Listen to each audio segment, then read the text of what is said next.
Hi, Coach. Luke Mullen from the Lincoln Journal-Star. What do you like about the way that Dana Holgorsen calls an offense and the opportunities that provides for the wide receivers? Well, I think the biggest thing with Dana is his confidence.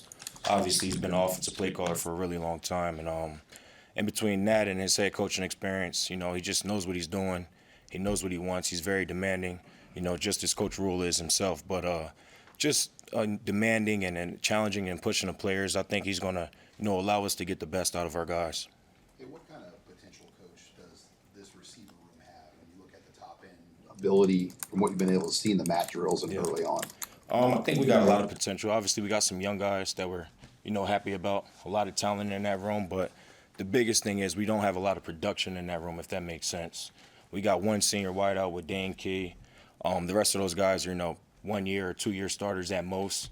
So I think the biggest thing with mat drills and the drills we do Tuesdays and Thursdays as far as football is just, logging reps and, instilling confidence in those guys, working on technique and just, continuing to get better every day.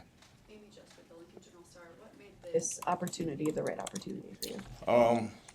I would say the biggest thing is one, just the tradition of Nebraska football. The tradition of Nebraska football, Coach Rule and his track record. He's a heck of a head coach, so, having a chance to, work for him is big for, any coach, if you're a coordinator or assistant coach, as far as your development. I think another thing is obviously my relationship with Dana. We got a pretty good relationship and kind of used to, played in his system, worked for him in his system. So I worked for him for a long time, and I think that was kind of what attracted me here. Chris Opperson with Husker 24/7. How have you seen Dane jump into as an older guy, helping lead that room in mat drills and stuff like that? I think at first, so Dane's he's a lead by example guy. He's really not vocal, but he's done a heck of a job. He's done everything that we've asked him to this point. He's very mature. He brings like a veteran presence to that room, which is really good for those guys. Not only us as players, but just for the or coaches, but for the players to have somebody to look up to. And if you check his his stat record, the proof is in the pudding. He's gotten better each year of college football, so it's hard for those guys not to follow his lead, especially with how hard he works. Who is your vocal leader? Who is our vocal leader? I think we're still trying to figure that out, if I'm being honest. In the bowl game, obviously we had Jamal Banks. So he was a pretty good leader, and just now I think the room's still trying to figure each other out. I think we got some young guys, some in between, and then obviously Dane's the oldest. I think the biggest thing from now into spring ball, as we learn and as we go, is just trying to find the personality of the room, which a lot of those kids have personality, a little bit reserved right now, just trying to do right, and I think the personality will come as we go. Broadly speaking, what traits do you seek in a receiver? Not only the physical stuff, but the intangibles, but the physical too. What traits do you want in a receiver that you recruit or bring here? I mean, size, speed, just as everybody else. Size, speed, hip fluidity, play strength, and then ball skills. Want to be able to catch the football, and then a very big trait that we're harping on right now, especially with perimeter blocking and things of that such, is toughness. We want tough guys that are going to be able to stick you through and finish. Whether it's a rep, whether it's a play, whether it's a drill. Just one thing we're harping on right now is just finishing. So that takes extreme mental and physical toughness. So. Coach, did I read right? Harley Gilmore was 16 Yep. when you got him at Kentucky. Yep.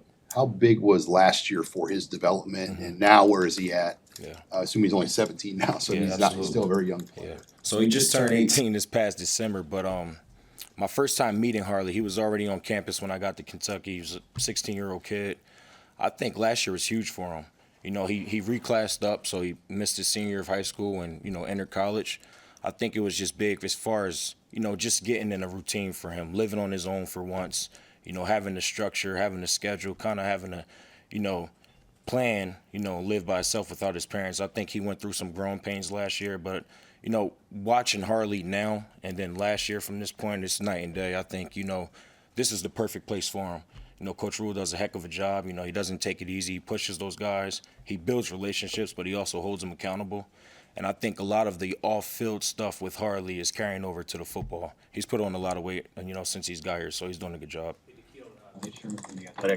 Can you go back a little bit and talk about how much Dana influenced you as far as wanting to be a coach? Was that something you went to West Virginia that was at all on your mind, or what kind of a role did he play in that track in your development? Yeah, obviously when I was in high school, my senior year of high school, Tavon Austin, Stedman Bailey, and Geno Smith, that was their senior year at West Virginia. So I wanted to go play, for him at West Virginia because of his offensive system initially. Fast forward, I was a 4-year starter for him, loved playing for him. We butted heads sometimes. Obviously, he's a tough coach to play for. But, when I got let go from the Bills in 2017, I kind of volunteered as I figured out what was next at West Virginia. Long story short, I took a summer vacation with him. It was probably one of the best trips I've ever taken to that point. And I got back and he asked me if I wanted to coach. And, the rest was kind of history. I thought I was going to get into coaching year one. Little did I know. I was a program assistant for a couple years, and I kind of got a chance to learn and grow from Dana. Obviously somebody I respect in his profession and outside of the profession. So I would say his presence in my life has definitely, led me to this point where I'm at today. I'm sorry. Where'd you go? So we flew to Destin, and then we flew to Marathon, Florida about 4 days later, and then we flew to Key West about 2 days later, where I had a chance to meet Mike Leach, God rest his soul, which was, pretty unique. Mike Leach and Dana Holgorsen in the same room at about midnight on a vacation. It was pretty fun.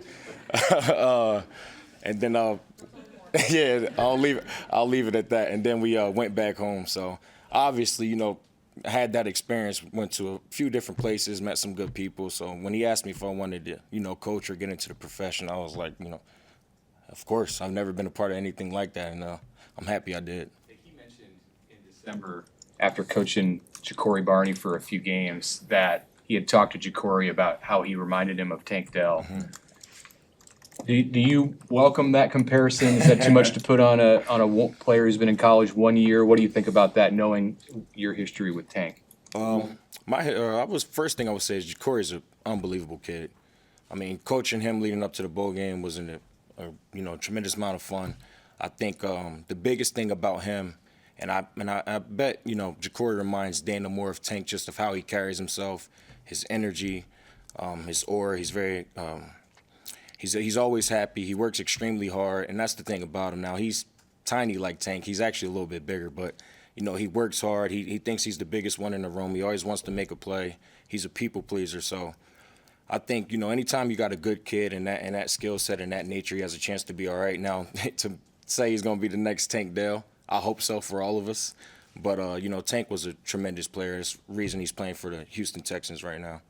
Hey, Coach, Steve Martin with Inside Nebraska with Isaiah Hunter. What was so attractive to him in the portal, and what do you think his potential is in this offense? Yeah, I think the biggest thing with Isaiah was his size. And then obviously he had a pretty good season last year.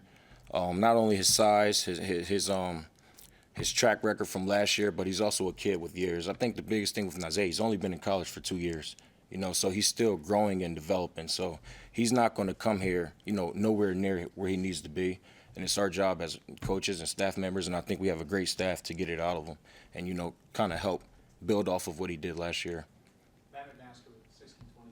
When you inherit a wide receiver room and you're working with wideouts who've already been coached by different coaches before, how do you kind of blend the developing them to be a better wide receiver, but then also developing a personal relationship with them? Like, how does that come together? I think the first thing, taking the job here and meeting a lot of these guys for the first time is the relationship aspect, still trying to gain their trust, vice versa. And I think that'll happen naturally over the course of time. I think we're doing a really good job at that. I think Coach Rule does a really, really good job of, putting staff in a position to develop relationships with the players, if that makes sense.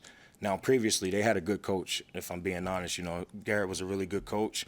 And, everybody coaches different. There's different styles and techniques. So just kind of, pick up where they left off and implement my own touch on these guys and kind of go from there. Obviously, Dana's offense kind of knocked it out of the park in the Big 12 and in the AAC. How do you feel like it's fit for the Big 10, which has got a lot of really good defense? Yeah. Big 12 was fun. We had an extreme amount of fun playing in the Big 12 and in that conference, a really good conference. I think, transforming into the Big 10 now, seeing what he does. One thing about Dana, he has a really smart offensive mind. He has the ability to adapt to personnel. And I think that's one thing that's very unique about him. I think that you'll see an implement of, a little bit of Big Ten style of play, but also, what he's used to. Like we said, he can adapt. So, whatever our strengths are offensively, I'm sure that's what we'll do. And I'm kind of looking forward to that, if I'm being honest.